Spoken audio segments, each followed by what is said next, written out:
Franck, le sylviculteur de la saison 16 de l'Amour est dans le pré-ceste confié à ses fans sur son compte Instagram. Si est-il le cœur lourd qu'il a parlé du décès d'un de ses grands amis ce jeudi 13 juillet. L'envers de la télé-réalité n'est pas toujours tout rose.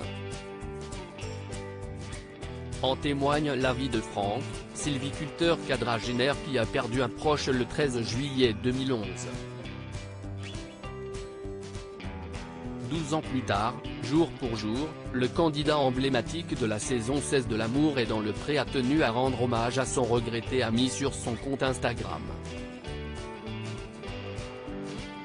Nous sommes le 13 juillet. Que je déteste cette date. Quel choc pour ta famille, pour tes amis, pour moi, débute cet originaire de Nouvelle-Aquitaine dans un long texte accompagné d'une photo de ses années d'insouciance lorsque les deux complices étaient de jeunes engagés volontaires. Je me souviens de ce jour comme si j'y étais encore. Et quelques années plus tard, en 2011, un coup de téléphone m'apprenait la nouvelle, a-t-il confié. Franck raconte alors que c'est sa mère qui lui apprend le décès de son ami.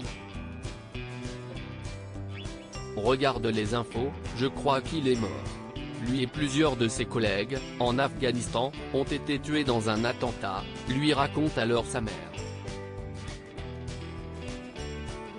Mon pote Manu, mon ami de chambre, mon frère d'armes, s'émeut alors Franck, avant de poursuivre, incrédule, je me surprends à dire que si est une erreur, un homonyme peut-être.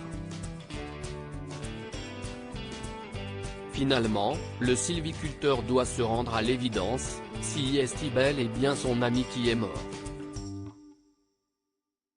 Et là, le choc. Ta photo, Manu, en première des informations télévisées, se rappelle-t-il. Je suis tétanisé, détruit, je ne peux plus parler, poursuit-il. Franck raconte alors que son premier réflexe est de couper tous les téléphones et de fondre en larmes comme un gamin. Plusieurs années plus tard, je suis passé voir tes parents, près de Saumur. Ton papa m'a reconnu de suite. Il m'a reçu et nous avons échangé pendant quelques heures. Il était d'une dignité impressionnante, relate le propriétaire de la forêt de Monac, comme s'il s'adressait à son ami. Ton papa était extrêmement fier de toi, raconte-t-il, avant de conclure, pendant qu'il me parlait, je regardais son regard.